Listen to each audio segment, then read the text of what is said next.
Mga kabunyog, alam naman natin na mayroon ng mga final na MRs o motions for reconsideration. Bali, 3 grupo na yata ang nag-file ng motion for reconsideration. Ang una ay yung grupo ng Tindig Pilipinas at ng Akbayan. Yung grupo yan nila grupo yan ng nila Laila de Lima, Bayan, at saka yung pangalawang nag-file ay 4 na pala, 4 ng MRs. Oh, ang isa pang nag-file ng motion for reconsideration, yung House of Representatives mismo. Ang isa pang nag-file ng MR, yung grupo nila retired Senior Associate Justice Carpio at retired Associate Justice, dating Ombudsman, Conchita Carpio Morales. Ang pinakahuli, yung grupo ng Makabayan Black. So, 4 na pong MRs yan, pero ang pag-uusapan natin, itong MR ng group ng nila ng Isang Bayan. Ito yung grupo nila retired Senior Associate Justice Carpio at saka Carpio Morales. Magaling. Kabunyog Bong Aragon, Kabunyog Romano Gustavo. May portion tayong i-discuss doon. Ang galing ng naging argumento ng MR na ginawa. Talaga namang, syempre ba naman, retired Senior Associate Justice at saka retired Associate Justice. Sila Carpio Morales at Carpio Antonio Carpio. Ang galing ng argumento nila. Alam mo kung anong ginamit nila? Alam niyo kung anong ginamit nila mismo? Ginamit mismo nila yung desisyon ng Korte Suprema sa kaso ni Roque. At saka, yung sinubmit ni Israelito Torion, yung abogado ni Sara, mayroong nabanggit doon si Israelito Torion sa sinubmit niya na pleadings, yun din mismo ang ginamit, sinight nila sa retired Senior Associate Justice Carpio at retired Associate Justice dating Ombudsman Conchita Carpio Morales. Dito mo makikita na magaling yung kanilang argumento. Magaling mga kabunyog, mga kababayan. Ewan ko na lang kung paano ito sasagutin ng Korte Suprema. Hi, Militon Lusada, shout out po sa inyo. Kaya mga kabunyog, tingin ko hindi pwede talagang baliwalain ng Korte Suprema itong mga argumento ng mga nag-file ng MR. Kung yung decision ni Senior Associate Justice Marvic Lunin ay maraming factual errors, parang minadali, itong mga motions for reconsideration talagang napakaganda ng mga argumento. Pero anong tinutukoy ko dito na decision sa issue ni Roque saka yung admission ni Torion na ginamit? Ang sabi ni Conchita Carpio Morales at saka ni retired Senior Associate Justice Carpio, sila yung sumulat ng MR. Ito. With all due respect, the reliance by the Honorable Court on unverified news reports and media articles is misplaced and contrary to law and public policy. Yun. So, sa motion for reconsideration, sinabi ni Senior Associate Justice retired Senior Associate Justice Carpio at retired Associate Justice Conchita Carpio Morales at Ombudsman na sa batas at sa public policy, hindi pwede na ang maging source mo o mag-rely ang korte, lalo't Supreme Court yan, sa unverified news reports and media articles. Sinight nila yung decision sa case ni Roque. Ito yon. Finally, petitioners argue, ito pala, in Roque versus Commission on Elections, the Honorable Court held that news reports are not sufficient basis. Thus, ito yung kinote.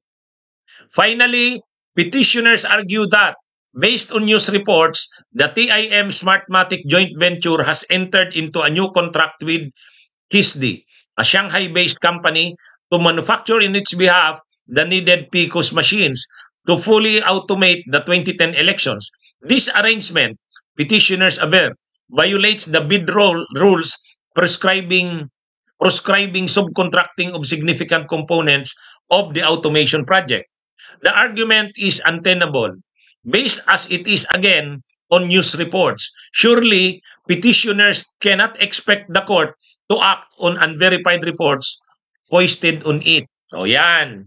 Yan yung sinight nila sa MR, sinight ng isang bayan sa pangunguna nila Carpio at Carpio Morales, yung naging rule yung sinight na statement ng Korte Suprema sa case ni Roque versus Commission on Elections. Kasi si Roque may kasong hinawakan sa Korte Suprema tungkol sa Smartmatic. Ang sinasite ni Roque na basis ng kanyang argument ay news article.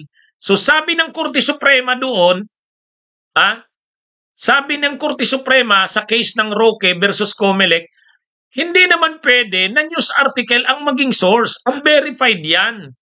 Magdi-decide tayo sa Korte Suprema. Ang basis natin, yung sinight ng abogado, galing sa news article, hindi pwede yun. Unverified yun. Yun ang naging ruling. Yun yung decision dyan na kinote mismo dito sa MR. Ay, ang ginawa ni Senior Associate Justice Marvic Lunin, ganun din eh. Ang naging basis niya noong pagsabi na walang plenary voting na nangyari sa House, tinansmit na kaagad sa Senate, yung news article ng ABS-CBN.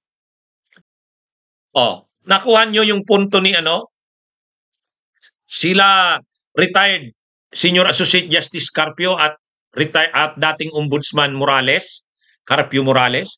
Ang sinasabi nila, misplaced yung ginawa sa desisyon ni Marvic Lunin na ang sinight na basis ay news article. Mayroon ng desisyon ang Korte Suprema sa ganyan. Sinight yung case ng Roque versus Comelec. Sinabi doon ng Korte Suprema, hindi pwede na ang basis ng desisyon ay news article na unverified. Ang problema dyan, hindi lang yan unverified, naglabas pa ng statement ng ABS-CBN na hindi ganon yung laman ng kanilang news article. Kabaliktaran pa nga. So medyo mabigat ito sa parte ni Leonin. Paano niya ngayon yan lalo talagang kailangan talagang i-revisit yung desisyon. Isa pa. Sa pleading, di ba ang abogado ni Sara si Torion? Ngayon, si Torion, doon sa kanyang petition, ibig sabihin yung petition mismo tungkol kay Sara Duterte. Sinabi mismo ni Torion, sa kanyang tinanggap niya mismo, admitted niya mismo na ang fourth impeachment complaint dumaan sa plenary approval.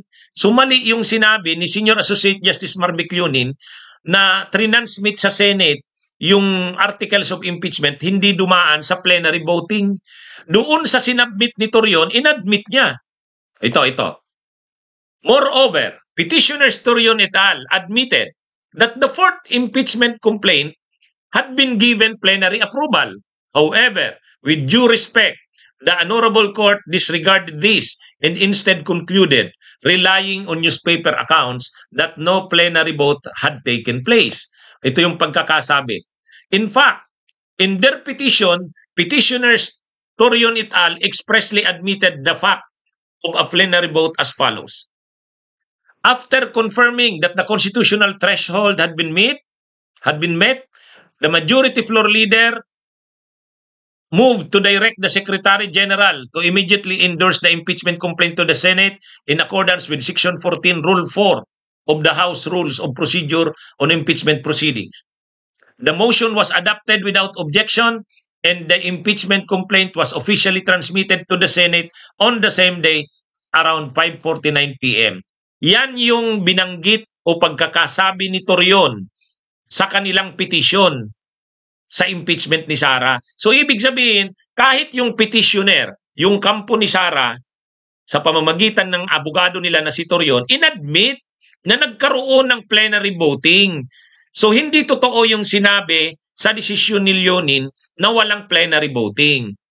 So sabi dito, the findings and conclusions of the Honorable Court's decision not being supported by evidence, movants intervenors humbly implore the Honorable Court to revisit, modify, and or set aside the decision. Kaya abangan natin kung anong gagawin ng Korte Suprema.